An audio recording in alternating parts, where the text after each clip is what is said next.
جب ہم پیچھے مڑ کے دیکھتے ہیں تو ہم کیا کہیں گے؟ ہمیں کیا سبق حاصل کرنا چاہیے اور کیا سبق ہم نے حاصل کیا ہے؟ شامی صاحب، جو اس میں مجھے بار بار یاد آتی ہے بات، وہ ایئر مارشل اظہر خان صاحب کی وہ جو کتاب ہے we have learned nothing from history.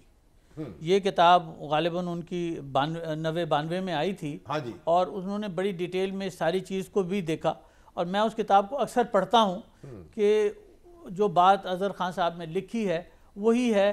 ہم نے اس سے کچھ نہیں سیکھا مشرقی پاکستان کے سانحے سے. اس کے بعد کم سے کم مغربی پاکستان میں تو یہ سب چیزیں، جو یہ مسنگ پرسن کے واقعات ہوتے ہیں، جو بلوچستان میں گڑبڑ ہو رہی ہوتی ہے، جو گلگت بلتستان میں گڑبڑ ہو رہی ہوتی ہے، جو فاٹا کے علاقے میں گڑبڑ ہو رہی ہوتی ہے، وہ تو کم سے کم ہونی بند ہو جانی چاہیے تھی نا. مگر ہم نے کچھ نہیں سیکھا. یہ ایک بڑی انفارچونیٹ بات ہے.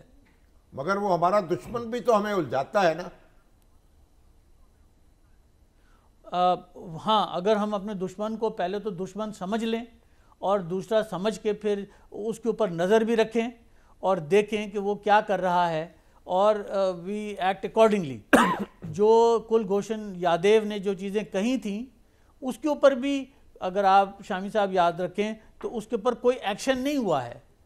اس نے بہت سی چیزیں ایکسیپٹ کی تھیں کہ میں نے یہ کیا، میں نے یہ کیا، میں نے یہ کیا، میں اس کے ساتھ انوالو تھا، اس کے ساتھ انوالو تھا. مجھے تو، میں بھی اخبار بھی بہت غور سے دیکھتا ہوں اور خبریں بھی بہت فالو کرتا ہوں، مجھے کوئی ایک ایکشن نہیں نظر آ رہا کہ کلبھوشن یادیو نے یہ کہا تھا تو اس کی بیسس کے اوپر ہم نے یہ فردر ایکشنز کیے. وہ کچھ نہیں ہوا.